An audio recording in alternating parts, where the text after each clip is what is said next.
The ruling party, All Progressive Congress, just swearing a new national party chairman, Nintawe Iwalda, to succeed the former national chairman of 2 years, Abdullahi Ganduje. These and many more trending topics in politics we will be discussing. Good morning and welcome back. You're now on Politics on the Weekend Show. I'm Tende Chemelu. And I'm Monday Thomas. It's been a fantastic week of happenings as far as Nigeria is concerned, and the current state of the nation is still left in people's opinion. I mean, it depends on the side of the coin that you are, Tender. Some people are having fun, some people are feeling the heat. And joining us to make sense of this conversation and see how to push Nigeria forward is the APC National Publicity Director, Bala Ibrahim. Thank you so much for joining us. Thank you for having me. Good morning, sir. Welcome to the show. Good morning. All right, let's get the conversation going. It's no longer news that the APC party now have a new chairman who is someone of great knowledge, a wealth of experience, also doubling as a minister. And you representing him. The conversation, my partner here is going to go more on the trending topics. But I mean, I'm looking at a long-term decision, long-term possibility of the country making more sense of its people, because I understand that a country must ensure that the well-being of the people, the citizens, are paramount. So I want to ask you, what are the top 3 priorities? Probably might be one for you, priorities of the new administration just sworn in as far as the APC party is concerned. Well, thank you for having me. And thank you for your attempt to know, in simple terms, the policies or priorities of the APC as a party.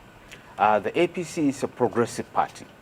It's a party with ideology of progressivism. Now, when you have a progressive ideology, you are prone and available and accessible to people with a mindset of change that will bring progress and prosperity. The new chairman, Professor Nantawe Yelwada, is an engineer by profession. He is a technocrat that has been in the political field for a long time, long enough to understand the wishes and ambition of people. He aspired to be the governor of his state, Plateau State, with the mindset of pushing the people to greater welfare and benefit for themselves and the state. You will expect that a man that has such antecedent or a mindset that is geared towards making people live better will come with the priority of the people first, the people first, the people first. So in whatever he's going to do, he is going to make sure that within the provision of the ambition of the party, the people are in the front burner. Once you have that, definitely you will want to do that which will empower them. So what is it that the people want in order for them to be empowered? Is it employment? Is it the provision of services for artisans? Or to make an environment that is so friendly for people to participate in politics properly and bring succor and dividend to their people? So his major priority will be the people within the ambit of the provision of the constitution of the party. All right, when you talk about the people, it is very clear that that is the main aim of democracy, and Nigeria is a country that is applying that system in their governance. I mean, many administration have come with the facade of coming for the people, but in the previous years, we've not seen that really happening. So you talked about the people, you're well spoken on that particular one. But I would like to ask, I mean, it's just a few days for him in office. What do you think are the system he needs to implement? What do you think are the things that haven't been done in the previous administration that he's gonna, of course, want to do? I mean, you've done your due diligence on the past administration. There are some great things that were done, and there were some things that were not taken care of. What do you think are the things that he needs to implement to ensure that the government of the people really is meant for the people? You see, within the hour he was sworn in as the new chairman of the party, Professor Nantawe hit the ground running. He was at the party secretariat and he had his first meeting with the members of the National Working Committee. The idea is to rub minds with colleagues and people he is going to work with. And he made it clear that no time will be wasted. He is going to consolidate on that which was done by his predecessors. He is going to hit where there is the need or urgency for it to be applied. The party had already set in motion certain things to ginger and bring changes that will motivate members and bring in more. And as you are aware, the APC is busy receiving defectors into its fold. People from different parties and even those that were hitherto non-partisan have changed their mind to be partisan and to participate in politics via the APC. So this will be one of the areas he's going to pay attention to. These people, the influx of people from different parties, to see to it that they are coming into the party and they are going to play by the rules of the party.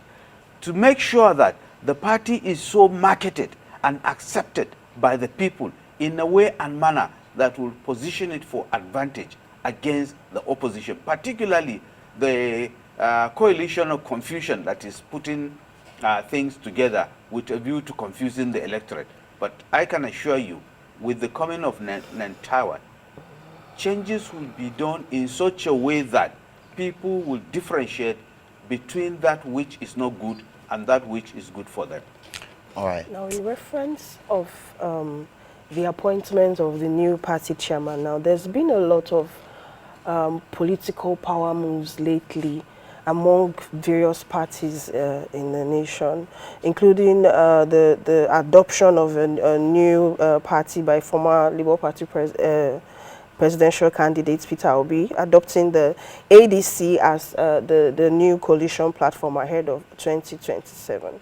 Now, as a member of the ruling party, would you say this is a move in the right direction in his interest, or do you think this decision will work against him come 2027? Well, it depends on what you mean by the right direction. For us, the ADC, the acronym of that coalition, I think was chosen intentionally to or confuse people for the APC.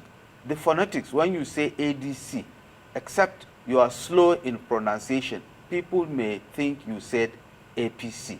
And they did so on purpose because they want to leverage on the achievements of APC so that they will be canvassing for vote in the name of ADC, but actually confusing people to, APC, but actually confusing people to think it's ADC.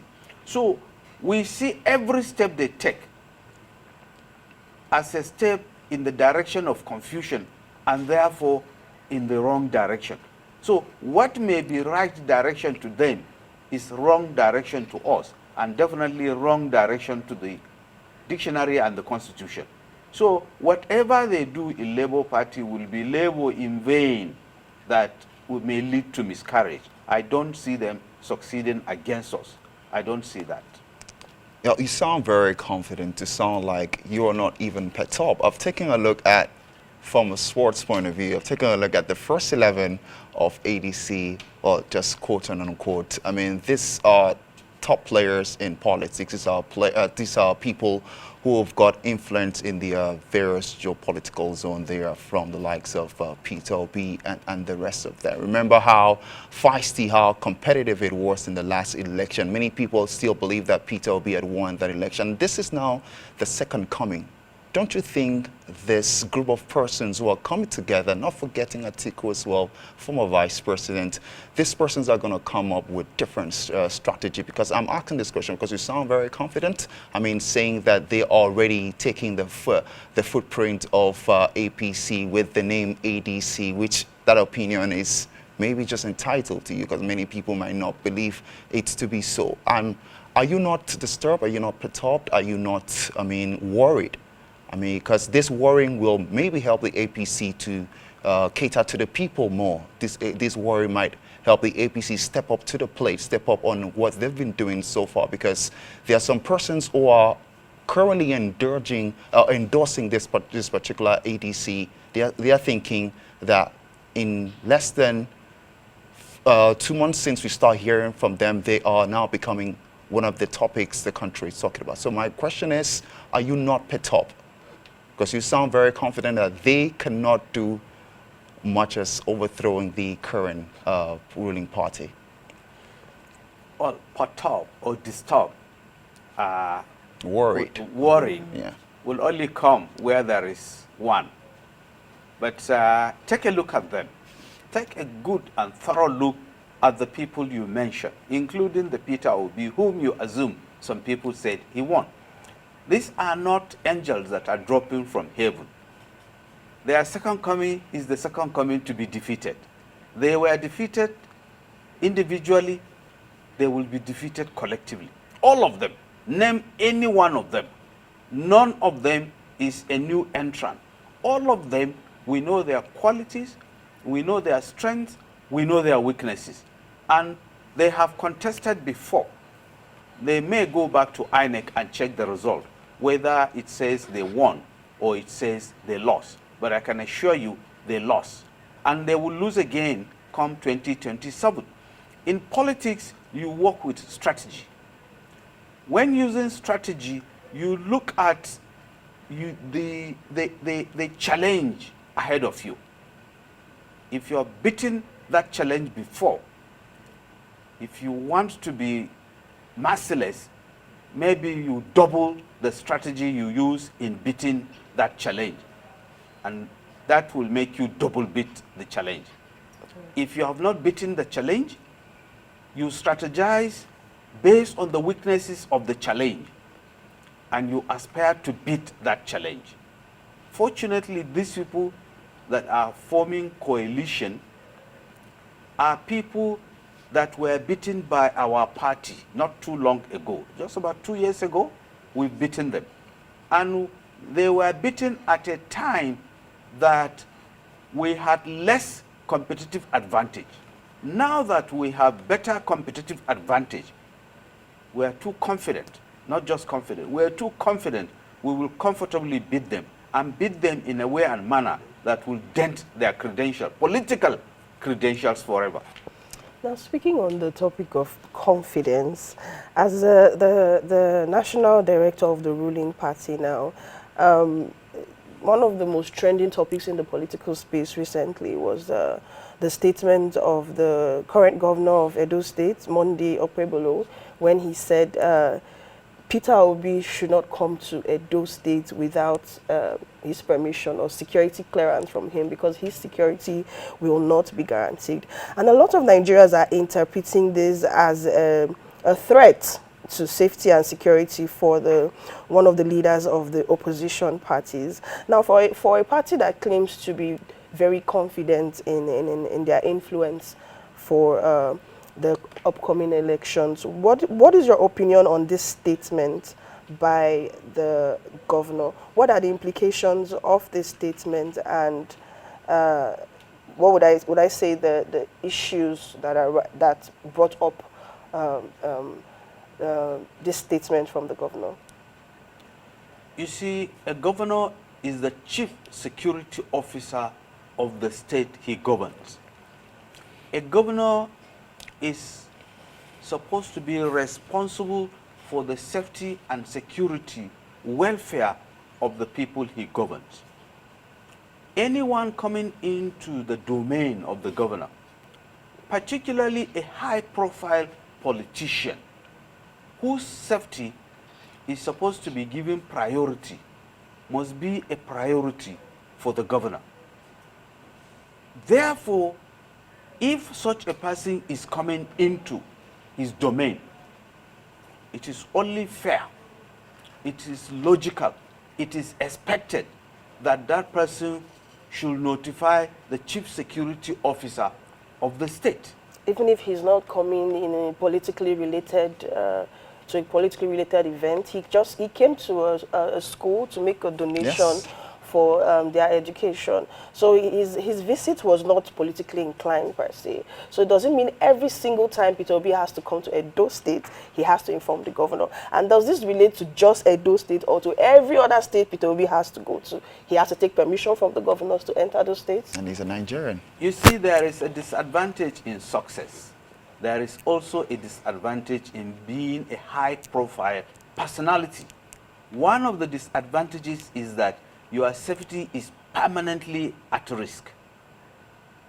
If I am a man of substance, if I am a high-profile personality, and you just pick the phone and call me and say, Bala, please come over for a program in our studio, I will not come. Because for me to leave my house and come to this place, I must make sure that there is a route lining to ensure that the road I'm going to follow is safe, because someone may be lurking in the corner to harm me, regardless of what I am coming to do. That is for a high-profile personality. Not to talk of a high political profile personality like Peter Obi, who is politically exposed to risks. Whatever he is doing, wherever he's going, not just Edo State.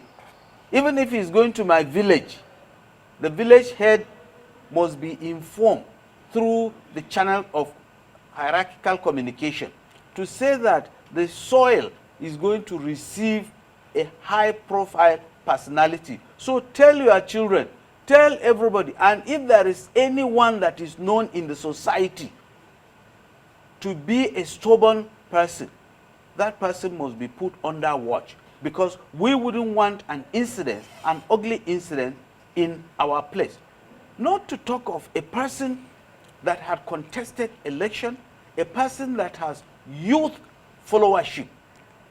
And for a governor who has the responsibility of providing security and ensuring the safety of everyone in the state, he has to checkmate mischief makers to make sure that something untoward is not done to visit harm on the visitor in the state, which can be passed on to him should anything happen to Peter Obi in Edo State.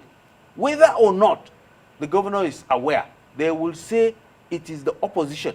It's because the opposition is in charge of the state. That is why they did that harm to him, God forbid.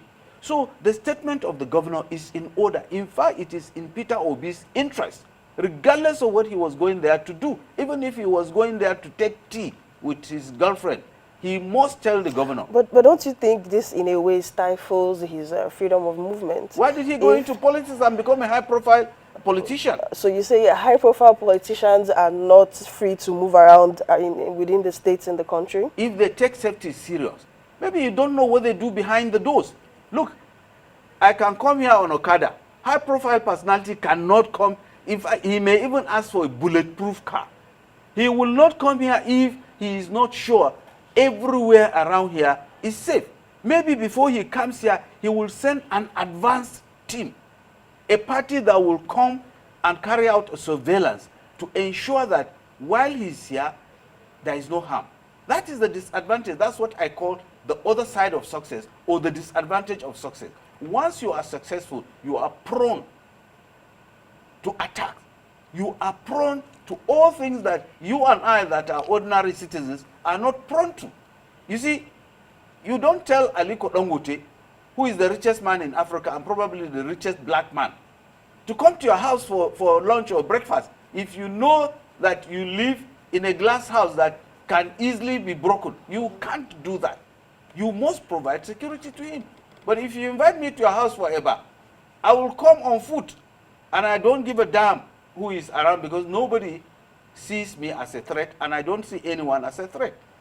But don't you think these individuals have the right to decide to come with their own private security or seek for security from the government of that state? What if they decide, oh, I'm okay with my own security, I don't need the government security? Don't they have the freedom to do that? You are a novice in security. You don't know what security is. If you have private security and you come into a different terrain, those security of yours must submit themselves to the domestic security for screening. You may be coming in with thugs. Those security you are coming with may be hired assassins. They may be mercenaries that will undermine the system. So there is a system in place that is registered and known by the government. It can be DSS, it can be police, it can be NIA, or whatever. These are licensed and authorized agencies that will carry out state security functions. If you bring in your own mercenaries from any other country or from somewhere and say they will come and take charge of security, it will not be acceptable. It will not be acceptable. So they need to come in, key into the system, get registered, they will be locked in, and whatever they are going to do must be licensed, must be approved by the state security before they go to do their own duties. All right, so let's return to a more something more long-term right now. So looking at APC, as they are the ruling party, they are the ones everyone are looking up to probably ameliorate the living conditions of Nigeria. You talked about the priorities, which is quite very okay with me, myself, and many people listening, which is the people. And I remember also asking you about the collision of the ADC and if you were disturbed. You talked tough, saying that they will be beaten again because these persons are not angel. They are not just featuring for the first time. You know their strategy. APC know how they can go about in beating them. Now, I want to ask you, when you say beating them, are you talking about beating them individually or beating them in a way that will benefit the country? Because if your priorities are the people, we should be focused on the people. We should be focused on doing the right things, because they say form follows function. If things form properly, they would function without even needing people to handle it. If you can ensure that the economy will work properly, that the people are employed, that hospitals have the needed facilities to see people's life change, and people, of course, get to be cured with some current diseases currently flying around the country, how do you intend to continue governance? Is it just by beating ADC or by doing the right things? Okay, maybe I should paraphrase the word beating. I was a teacher, and so when you said beating, you put scare in the minds of the child. I was scared as well. Okay, defeating them. We will defeat them. We will not beat them. We will defeat them, and we will defeat them with an aim to add value to the lives of the people. We have an agenda, we have a policy, and we have manifestos that spell out the things we will do to bring succor to the people. Democratic dividends. And that is what the party has been doing since it came to power. The APC is not a party that wants power just for the sole meaning of power. It's not intending to be in charge so as to aggrandize wealth or be seen as high-profile politicians that will be notifying governors before they go to their states. No. The intention is to change the life of the people for good. Most of the people that are in charge are people that have been schooled on the importance of the welfare of the people. And the reforms that have been introduced since the coming of President Bola Ahmed Tinubu are reforms that are pillared on the mantra of renewed hope. So, before the coming of President Bola Ahmed Tinubu, the APC was in charge, and the APC had done things to change the lives and morale of people, particularly in the area of security. The PDP that misgoverned the country for 16 years had put the country in perpetual fear. Insecurity was heightened to the highest level, such that in Abuja, the seat of the federal government, time was when bombs were going off almost hourly. Almost hourly. There was sandbags everywhere, checkpoint. People could not go to their places of worship. You cannot go into the mosque without being frisked. You cannot go into the church without being frisked. You cannot go into the market without being searched. There wasn't a place you can go into comfortably. There was fear, perpetual fear, because of insecurity. APC came and changed things. Since Muhammadu Buhari took over, may his soul rest in perfect peace, not a single bomb had gone off in Abuja. Not a single bomb, which was the flag identity of the PDP. The APC under President Bola Ahmed Tinubu came to renew that hope that was in the minds of Nigeria. So he kind of rekindled that hope. And that is what he has been doing. He has brought in reform in many areas, in security, in the economy, in agriculture, in banking, name it. Now, when you bring reform, it's like an orthopedic doctor with a patient who has fracture or dislocation. The tendency is that the patient will not like the doctor because he is going to do something that will inflict pain on him. While that pain is going on, the patient will hate the doctor temporarily. The doctor is not inflicting that pain on intention to injure the patient. He is inflicting that pain with the intention of correcting the anomaly so that the patient can walk well.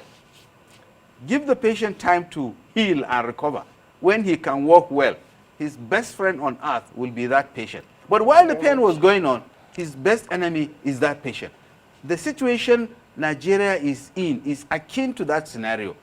President Bola Ahmed Tinubu is bringing in reforms that will strengthen the economy, will strengthen the society in a way and manner that you and I will be smiling to the bank on a daily basis. Thank you very much, sir. I'm sure, fortunately, due to time constraint, this is where we need to wrap it up on the politics segment, but we hope to see more of you on subsequent episodes to elaborate more on this topic and other trending topics in the political space. Thank you very much, Mr. Bala Ibrahim, APC National Publicity Director. Thank you very much, sir. Thank you much for having me here, even though you didn't give me breakfast. But I'm happy. Yes, it's great talking to you, sir. It's my pleasure too. It's a wrap on Politics on the Weekend show, but do stay tuned. We have many more segments coming right up after the short break. I'm Tende Chimelu. And I am Mandy Thomas.